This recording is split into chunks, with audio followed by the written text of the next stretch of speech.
మీరు నరేగాలో పనులు చేస్తే డబ్బులు ఇవ్వకుండా కావాలని వేధించి మిమ్మల్ని ఆర్థికంగా దెబ్బతీసే ప్రయత్నాలు చేశారు. ఓసారి బాధ కలుగుతుంది.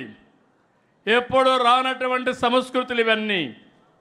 రాజకీయాలు అనేటివి ప్రజాహితం కోసం పనిచేస్తాం, ప్రజల కోసం పనిచేస్తాం. కానీ వీళ్ళు చేసిన పని మీరు చూస్తే కొత్త కొత్త సంస్కృతులు వచ్చాయి.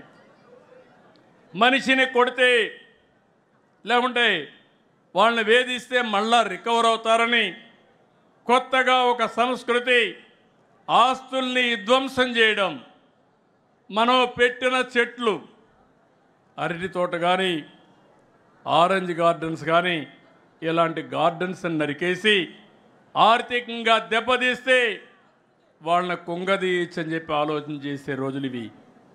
అయినా కూడా మీరు ఏమాత్రం భయపడకుండా నరేగాలో డబ్బులు ఇవ్వకపోయినా, నీరు చెట్టు డబ్బులు ఇవ్వకపోయినా, మీ ఆస్తులు విధ్వంసం చేసినా మీరు ఒకటే ఆలోచించారు, ఈ రాష్ట్రం బాగుంటే మళ్ళా నేను సంపాదించుకుంటాను, నా ఆస్తి పోయినా పర్వాలేదు, నా రాష్ట్రం బాగుండాలని తప్పించిన మిమ్మల్ని నా జీవితంలో ఎప్పుడూ మర్చిపోలేను.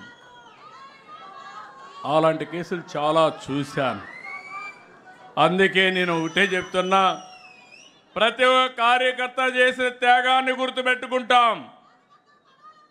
అదే సమయంలో మీ అందరికీ ఒకటే విజ్ఞప్తి చేస్తున్నాను. నేను బయట వస్తే కిలోమీటర్లు పరిగెత్తిన కార్యకర్తలు ఉన్నారు. అదే పని.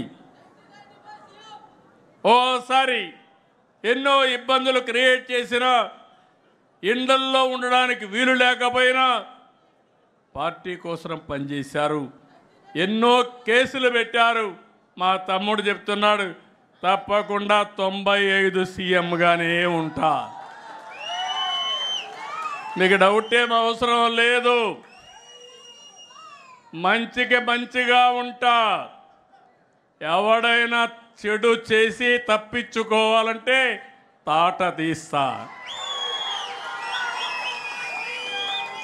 దాంట్లో సందేహం లేదు. శ్రీకృష్ణుడు కూడా తప్పలేదు, దేవుడికే తప్పలేదు. తప్పు చేసిన వాళ్ళని శిక్షించకపోతే మంచిని కాపాడలేము. కానీ ఇక్కడ మీరు గుర్తుపెట్టుకోవాల్సింది, శిక్షించేటప్పుడు కూడా ఎవరైతే తప్పులు చేశారో నిజమైనటువంటి వ్యక్తుల్ని శిక్షిస్తే ప్రజలు కూడా అప్రిషియేట్ చేస్తారు. కానీ మనం చేసేది రాజకీయ కక్షల కోసం పోతే మాత్రం ఎవరు విశ్వసించరని చెప్పి నేను మీకు తెలియజేస్తున్నా. ఇంకో పక్క నేను ఒకటే మీ అందరికీ హామీ ఇస్తున్నాను. ప్రజాస్వామ్యంలో పార్టీ కార్యకర్తలు చాలా ముఖ్యం. జెండా మోసేది మీరు, ప్రజల్లో చైతన్యం తీసుకొచ్చేది మీరు, ప్రభుత్వం యొక్క సందేశాన్ని ప్రజల్లోకి తీసుకుపోయి ఎక్కడికక్కడ ప్రజల్లో ప్రభుత్వం పట్ల పాజిటివ్గా క్రియేట్ చేసేది మీరే. అందుకే నాకు ఎప్పుడూ జ్ఞాపకం, తెలుగుదేశం పార్టీ కార్యకర్తలుగానే హుషారుగా ఉంటే తెలుగుదేశం పార్టీకి ఓటమే లేదు.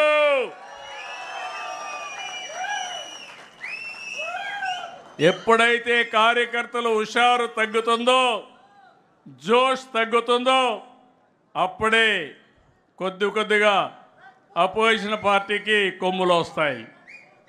అందుకే నేను మిమ్మల్ని ఒకటే కోరుతున్నా, మిమ్మల్ని అన్ని విధాలా ఆదుకునే బాధ్యత కుటుంబ పెద్దగా తెలుగుదేశం పార్టీ తీసుకుంటాం.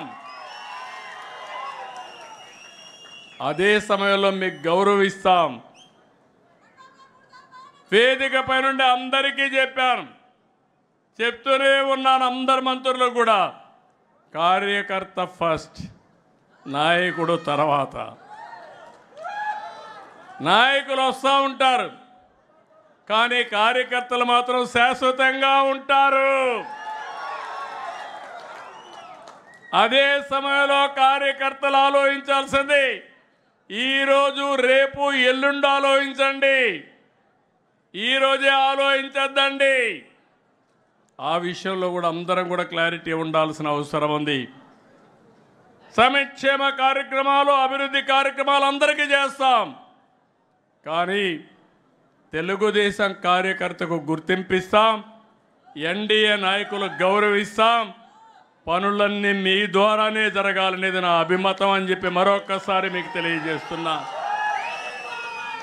ఎవరైనా నాయకులు దీనికి విభిన్నంగా పనిచేస్తే ఆ నాయకులు కూడా నియంత్రణిస్తా, మొహమాటం లేదు.